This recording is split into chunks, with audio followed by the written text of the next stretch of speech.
So today is the day that I am giving this big bitch right here the chop. She's getting it. She's getting the chop. It is what it is. I've tried. I have tried and tried and tried, and I am sick of her shit. Yep, that's it. That's it. That's all. So I have her air layered right here. You can see this little mass. I'm gonna go ahead and it is these top 3 leaves here, right here, that will be in that top cutting, and the rest of the way down I am chopping her ass up, and fingers crossed I can get all of the pieces to root. And I don't know, maybe if I start over I can figure out what her problem is and try over, because she has improved since I lowered her temperature and stuff. She has improved, but she's still doing little bits of stuff. And you know, I tried treating her for like fungal and infections and stuff like that, and I don't think that's the issue. I don't know. I hear that these plants are a pain in the ass, period. So I don't know. We'll see. Let's go. All right, so the first thing that I'm gonna do, I think, is go ahead and separate this section. So I'm gonna take this off, and all it is plastic wrap wrapped around and taped on with sphagnum moss inside. And as soon as I get this off, I'm gonna bring you in closer so you can see what it all looks like. Okay, so here you can see the roots. She's got a couple solid roots in there, and I haven't broke up the mass to see what all's inside, but I think it'll be enough to be able to support her. So I'm gonna go ahead and give her the chop, and we're gonna chop her just right underneath here. Okay, so first thing before I cut her, I've got my shears here, and this is 100% isopropyl alcohol. We're gonna douse these down real good, make sure they're nice and clean. I'm gonna come in right underneath this mass. Nice. I'm gonna give her a little bit of length. Ooh. Ah. Ouch. Look at that. Look at how pretty. Look at that. So hopefully, I'm gonna get her potted up and stuff. Hopefully this piece will do just fine. We'll see. Hopefully I can figure out what's pissing her off so bad. I don't know. I need to get her off of this moss pole. And I don't think she ever did grow into it, so let's see. What do we got? There's a little bit of rooting right there. There we go. I'm gonna get this moss pole out of here and out of the way. I'm gonna get her out of this pot.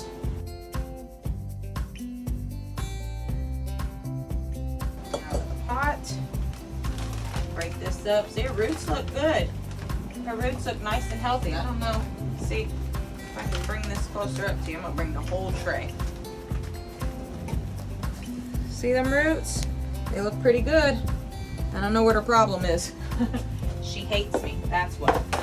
All right, so first things first, this is where I had attempted an air layering a while back and then sort of abandoned ship, changed my mind. And it actually worked, I just changed my mind. I wanted to see if I could get her happy before I cut her. So what I'm gonna do is I am going to cut her right here in between this node and that node, like that. Now this base part I will repot and it will regrow. I'm just gonna set that back in the pot and off to the side for the moment so it's out of the way.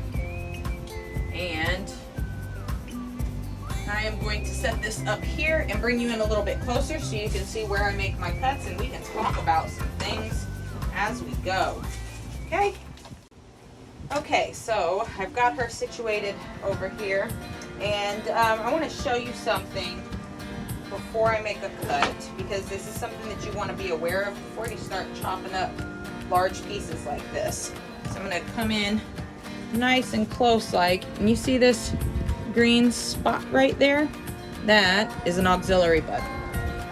So that will, and here's another one here, right there. You see those green buds? Those will activate. If I get these sections to root and start growing, those will activate, and that's where the new growth will initiate first. So I want to keep that in mind when I cut these. So the first thing when I go to cut these is, like I said, identifying where those auxiliary buds are. So I don't want this bud, if I was to cut this section, I don't want this bud to be at the bottom rooted end of this section, because then this will be underneath the soil. It'll take it a lot longer to start to regrow. So actually what I'm going to do is I'm going to cut just above that bud, so that way I will root from these two nodes down here, and this bud will be the new growth point. So I'm going to give it a cut, and you can see it's fairly close but not touching the bud. So I am going to root from these two nodes down here.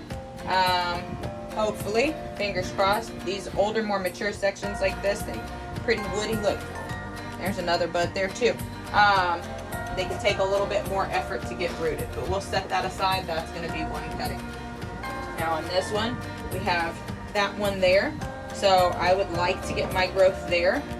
So I am going to cut just above on this one. So now I have this node here, or yeah, this node here is the one that I'm going to attempt to root from. Hopefully it'll do good. It feels like it will. These roots right here, these bits of aerial roots are fairly pliable, which is usually a good sign. Means once you put some moss around there, they get to taking off. So hopefully we'll root down here and the new growth will come from there. And then on this last piece, we have a singular node, and there is a bud right there. You can see it kind of coming out. So this one's going to be trickier because I only have this bit to root from, but I think it'll be all right. And I'm going to make sure that I leave this little bit of added length here to sort of help balance it in the soil. And I'm actually going to go ahead, not soil, I'm going to put it in sphagnum, but I just say that. I'm going to go ahead and I'm going to trim that down because it's unnecessary. So here's our three pieces from chopping her up, our stalk pieces or our mid cuts. That's the term, mid cut. That I'm going to try and root, and then we've got stay giant fuzzy things, and then we have our lovely top cutting right here. All right, so I'm going to get the pots and the moss and stuff together, and we'll be right back to discuss getting them rooted. Okay, so now we're ready to get the cuttings potted up. And you see I've got a big bale of sphagnum here. This is my preferred rooting media. I use sphagnum. It's just the best way to go, in my opinion. And that's the end of that conversation. Azos, you see this in so many of my videos because it works. I'm going to add Azos a little bit.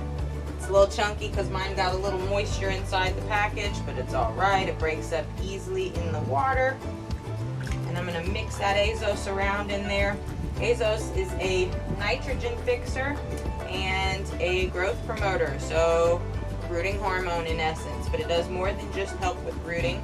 It helps the plant to just take hold and start growing on its own, period. Alright, so I got that all dissolved into my water, and I'm going to put my sphagnum straight into that water so that way the sphagnum soaks up all of that wonderfulness. Now that that's ready, we're going to start with these cuttings here. Now, one other step. I almost forgot. I've got gravel here. It's just little pea gravel. I'm using this in the bottom of the pots, and I'm not using it as a drainage layer. What I'm using it for is to help balance a top-heavy cutting, because these top-heavy pieces like to tip over in their pots. So putting the gravel in the bottom really helps with that. So now with this one, this is one that I'm going to try and root from 2 nodes from.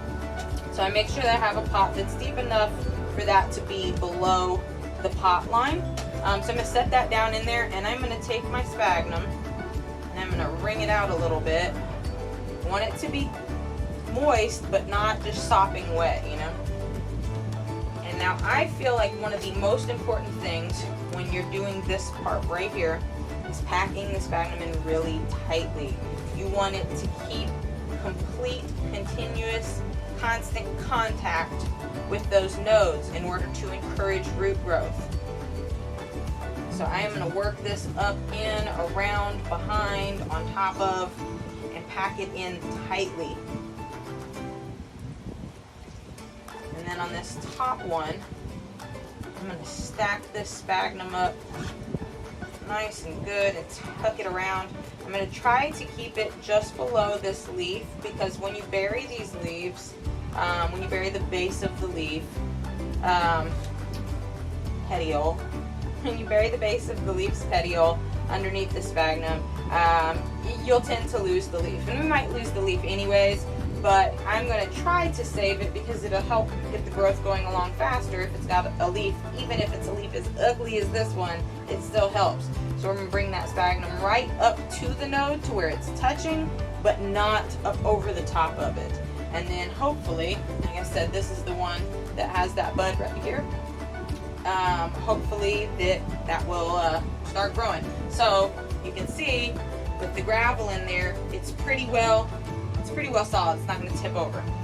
Put some gravel in the bottom of the next one, and moving along. Now this one has 2 nodes, but I'm only going to try and root from that bottom node. So I'm going to stick this one down in here. Same story. Bring it out a little bit. Pack it in there nicely. And I'm telling you, nice and tight. Make sure that that sphagnum is in full contact with that node all the way around. Don't get skimpy with your sphagnum. You need that. It is important. If you want your plant to root successfully, do not skimp on the sphagnum. So there's this one, and you can see with the gravel in the bottom, this little flimsy plastic pot, it still manages to hold up these 2 big leaves. So here's this one, and you can see I took, just like I said before, maybe you can see this tippet, I took the sphagnum just up to the base of this petiole, not over the top of it, because I want to try and keep this leaf alive. It's a decent leaf, and it will help growth happen faster. This right there is the auxiliary bud, so that is where the new growth will happen from. This will be a fairly nice one.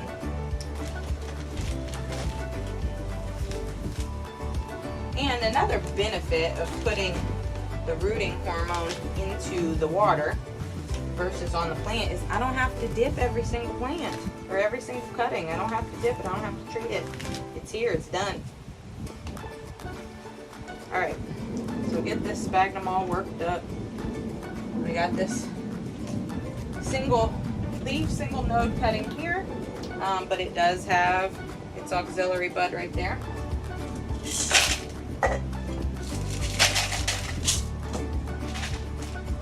Set that in there. And I'm going to do the same thing with this one. You're not going to be able to see the petiole, and you can see that that node is really close to that petiole, but I am going to try to keep that sphagnum right at the base of that. I don't want it to go up over the top and risk causing this leaf to drop. Like I said, you always have a risk of your leaves dropping when you do cuttings anyways, just because of the stress of it. But you don't want to give it any other reasons to drop. So always be cautious of your leaf petioles. But you're not going to be able to see that because it's recessed down into the pot. But here's our third one. And then, last but not least, our lovely top cutting here. And this one, it just opened up that leaf, and I'm really hoping that leaf is able to harden off properly. It might not be, and it is what it is. It'll grow a new leaf because this is the top cutting. But sometimes if you cut a plant while it's got a leaf unfurling or a leaf hardening off, it struggles to finalize. So that's just a risk I was willing to take with this one because I was ready to get her dealt with. So with this one, because it's top cutting and she already has some roots, put a little bit of moss down there, and I'm just gonna set her in like this and pack that moss in around. And I'm gonna try to do the same thing. I'm gonna be wary of this bottom leaf and the petiole. Pack this in tightly. All right, so if you can see down inside there, I'm not really sure. As you can see, I've tried to give this one some space down in there. It's really hard because the leaves keep going in the way. But anyways, there it is. And you can see with this being as large a cutting as it is, the rocks on the bottom really help balance her out. Now, obviously this could still tip over. Actually, it doesn't really want to tip over, so that's great. There's our new 4 cuttings. Now, let's not forget though that I still have the rooted stump section in the pot, and that will regrow. Whenever you cut these plants up like this, remember, keep that rooted section. Do not toss it out, don't throw it away, whatever. Don't do anything with it. Keep it in the pot and just wait, be patient. It could take months for it to regrow, but it will regrow and you will have another plant. Not only will you have another plant, you'll have another already fully rooted plant. So hopefully this was an educational experience for you. It was for me, and see you later.